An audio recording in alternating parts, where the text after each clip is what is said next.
میرا نام گل ہے، میری عمر 18 سال ہے، میں گلگت کے پہاڑوں پر رہتی ہوں۔ میرا اور کوئی بہن بھائی نہیں ہے، میں اپنے ماں باپ کی اکلوتی اولاد ہوں۔ میری زندگی بہت اچھی گزر رہی تھی۔ گلگت کے علاقے میں پڑھائی کا کوئی رواج نہیں تھا۔ ہم لوگ 5 جماعتیں پڑھ کر ہی اپنے علاقے کی زمین پر دیکھ بھال کرنا شروع کر دیتے تھے۔ میں بھی اب یہی کام کرتی تھی، روز صبح اٹھ کر باغ میں چلی جایا کرتی تھی اور پھر شام کو گھر واپس آتی تھی۔ مجھے گلگت بہت پسند تھا۔ میری ساری فیملی ادھر ہی رہتی تھی۔ میں اپنے سارے خاندان کی خوبصورت لڑکی تھی کیونکہ باقی سب اپنے ننیال پر چلی گئی تھیں۔ ان کی سب کی امی پنجاب سے آئی تھی۔ میری امی ہنزا کی رہنے والی تھی، اس لیے میری ساری خوبصورتی ان پر گئی تھی۔ ہمارا گھر کافی چھوٹا تھا لیکن ہم لوگ اس گھر میں آرام سے رہتے تھے۔ ساتھ میرے ایک چچا بھی رہتے تھے کیونکہ ان کی ابھی شادی نہیں ہوئی تھی، اس لیے میرے ابو سب سے بڑے بھائی تھے تو وہ ہمارے ساتھ ہی رہتے تھے۔ ان کی عمر 30 سال تھی، وہ بالکل جوان تھے۔ اپنی صحت کے ساتھ ساتھ وہ اپنی باڈی کا بھی خیال رکھتے تھے کیونکہ ان کی شادی بھی ہونے والی تھی۔ میں ان کے ساتھ کافی اٹیچ تھی۔ میرے ساتھ کوئی نہیں ہوتا تھا تو میرے چاچا ہی میرے ساتھ کھیلتے تھے، گپ شپ لگاتے تھے۔ میرے چاچا کے بہت زیادہ دوست تھے جس کی وجہ سے وہ اکثر باہر چلے جایا کرتے تھے۔ میں ان سے پوچھتی تھی، وہ مجھے یہی بتاتے تھے کہ ان کے دوستوں نے بلایا ہے۔ پہلے تو جب میں چھوٹی تھی تو وہ مجھے اپنے ساتھ گھمانے لے جایا کرتے تھے، لیکن آہستہ آہستہ میں بڑی ہو گئی تو میری امی نے مجھے منع کیا کہ اب میں اپنے چچا کے ساتھ باہر نہیں جاؤں گی۔ میں نے ان کی بات مان لی، پر چچا کے آتے ہی میں ان کے روم میں چلی جاتی تھی۔ ان کے روم میں کمپیوٹر ہوتا تھا جس پر میں گیم کھیلتی تھی۔ اس طرح میرا زیادہ دن ان کے ساتھ ہی گزرتا تھا۔ میری امی بھی پرسکون ہوتی تھی کیونکہ میں اپنے گھر پر ہی ہوتی تھی اور ان کی نظروں کے سامنے ہوتی تھی۔ میرے چچا ایک دن باہر سے واپس آئے تو میں ان کے ہاتھ میں ایک چیز دیکھی، مجھے لگا جیسے کوئی کھانے والی چیز ہے۔ جب میں نے ان سے کہا کہ مجھے بھی وہ چیز چاہیے تو وہ بولے کہ وہ دوائی ہے۔ میں بھی ان کی بات مان گئی۔ دن ایسے ہی گزرتے رہے۔ جب کچھ دن بعد میرے چچا نے مجھے ان کے روم سے باہر جانے کا کہا۔ پہلے تو میں کافی حیران ہوئی کیونکہ روز ایسے ہی ان کے روم میں کمپیوٹر دیکھتی تھی، لیکن چچا نے کہا انہیں سر میں درد ہے جس کی وجہ سے وہ سونا چاہتے ہیں۔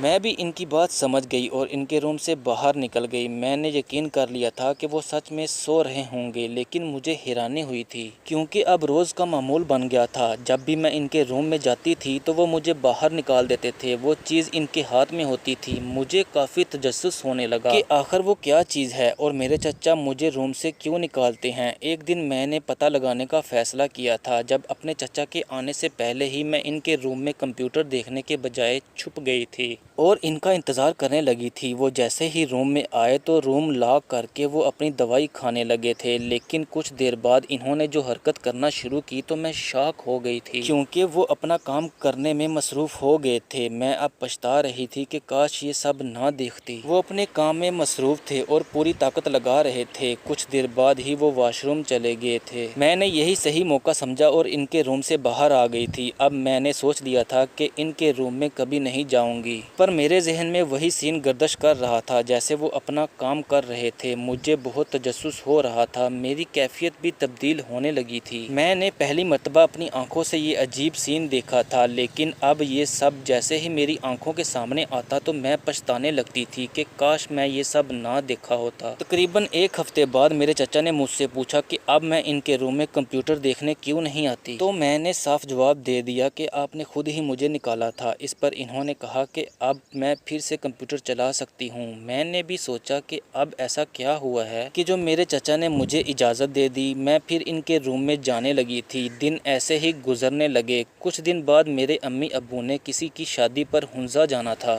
لیکن اپنے ساتھ کسی کنواری لڑکی کو لے کر جانے کا رواج نہیں تھا، اسی وجہ سے وہ مجھے گھر پر ہی چھوڑ گئے تھے۔ وہ کہنے لگے تھے کہ چچا گھر پر ہی رہیں گے تاکہ مجھے کوئی ڈر نہ لگے۔ میں نے بھی ان کی بات مان لی تھی۔ اب میں اور چچا اکیلے گھر پر رہنے لگے تھے۔ شادی کسی نزدیک کے رشتہ دار کی تھی، اس لیے امی ابو کو 2 دن لگ سکتے تھے۔ میں کھانا وغیرہ بھی بنا لیتی تھی اور چچا بھی کچھ باہر سے میرے لیے لے آیا کرتے تھے۔ اس دن بہت زیادہ سردی ہو گئی تھی اور برف باری ہونے لگی تھی۔ اتنی سردی میں رہنا بہت مشکل ہو رہا تھا۔ میرے چچا نے ایک روم میں ہیٹر لگا دیا تو ہم مل کر اسی روم میں بیٹھ گئے تھے۔ میں نے کچھ دیر بعد سردی کم کرنے کے لیے سوپ بنایا، لیکن سردی پھر بھی کم نہیں ہو رہی تھی۔ اتنے میں رات رات ہو گئی تو میرے چچا نے مجھے کہا کہ وہ ایک ہی بیڈ پر سو جاتے ہیں کیونکہ ہیٹر ایک ہی تھا اور اس کے بغیر اتنی سردی میں سونا ناممکن تھا۔ میں نے ان کی بات مان لی اور اب ہم دونوں ایک ہی بیڈ پر سونے لگے۔ کچھ دیر بعد میری آنکھ لگ گئی، لیکن آدھی رات کو مجھے ایسا محسوس ہوا جیسے میرے اوپر کچھ رینگ رہا ہے۔ میری آنکھ چٹ سے کھل گئی تھی۔ میرے اوپر ایک رضائی تھی جس کی وجہ سے میں نہ دیکھ سکی تھی کہ کیا چیز ہے اور اوپر سے اندھیرا بھی کافی تھا۔ مجھے پہلے تو کافی چبھن کا احساس ہوا تھا اور درد ہونے لگا تھا، جس کی وجہ سے میں نے حرکت کی اور اٹھنے لگی تھی، پر میرے چچا نے مجھے واپس لٹا دیا۔ اب مجھے یاد آیا کہ ہم اکٹھے سو رہے تھے۔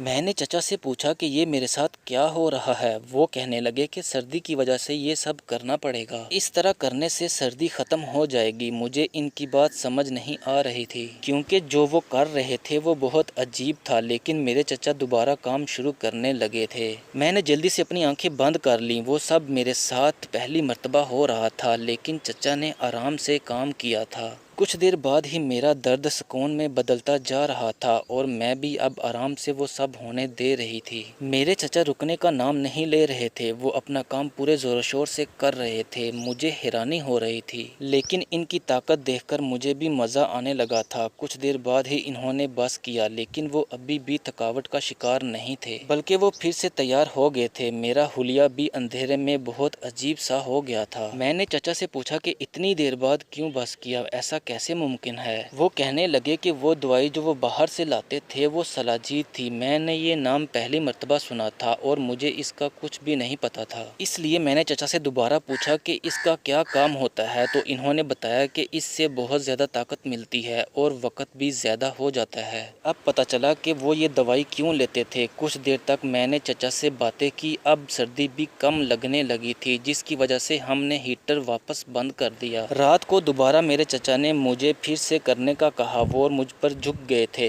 میں نے بھی ان کی ہاں میں ہاں ملائی۔ تقریباً 2 گھنٹے تک ہم کام کرتے رہے تھے۔ کچھ وقت کے بعد مجھے تھکاوٹ ہونے لگی۔ میں نے جلدی سے اپنا حلیہ درست کیا اور سونے لگی تھی۔ میرے چچا میرے اٹھنے سے پہلے ہی باہر نکل گئے تھے۔ میں نے جلدی سے خود کو فریش کیا اور ان کے پسند کا ناشتہ بنانے لگی تھی۔ صبح کے وقت ویسے بھی دھوپ نکل آتی تھی اور ساری جمی ہوئی برف پگھلنے لگتی تھی۔ کچھ دیر بعد ہی چچا واپس آ گئے اور ہم نے مل کر ناشتہ کیا۔ چچا نے مجھ سے کہا تھا کہ وہ جو بھی کل رات کو ہوا تھا وہ صرف سردی ختم کرنے کے لیے تھا، اس کے علاوہ ان کے پاس کوئی دوسرا آپشن نہیں تھا، اس لیے انہوں نے مجھ سے سختی سے کہا تھا کہ اس بات کا ذکر کسی سے بھی نہ ہو، ورنہ میرے لیے بھی مشکل بن سکتی تھی۔ میں نے چچا کی بات سن کر پریشان ہو گئی تھی۔ مجھے کل رات کو خیال ہی نہ آیا کہ اگر میرے لیے مشکل ہو گئی، غلطی سے میرے ساتھ کچھ ہو گیا۔ میں نے چچا سے اپنی پریشانی ظاہر کی تو وہ کہنے لگے کہ وہ ایک دیں گے جسے میں نے 2 دن لگاتار کھانا ہے، اس سے کوئی بھی غلطی ہونے کے چانس نہیں ہوں گے۔ میں نے بھی ان کی بات مان لی۔ اب میں پرسکون ہو گئی تھی۔ آج رات پھر سے سردی ہونے لگی تھی۔ ہم نے دوبارہ ایک ہی روم میں ہیٹر لگایا تھا۔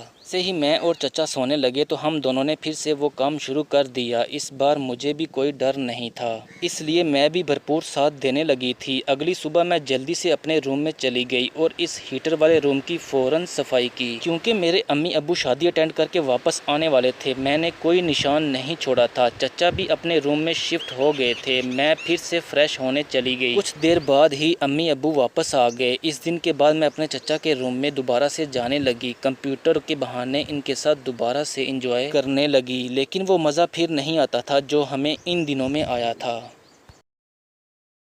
مزید کہانیوں کے لیے ہمارے چینل کو سبسکرائب کر دیں تاکہ ہماری تمام نئی کہانیاں آپ تک پہنچتی رہیں۔ مزید کہانیوں کے لیے ہمارے چینل کو سبسکرائب کر دیں تاکہ ہماری تمام نئی کہانیاں آپ تک پہنچتی رہیں۔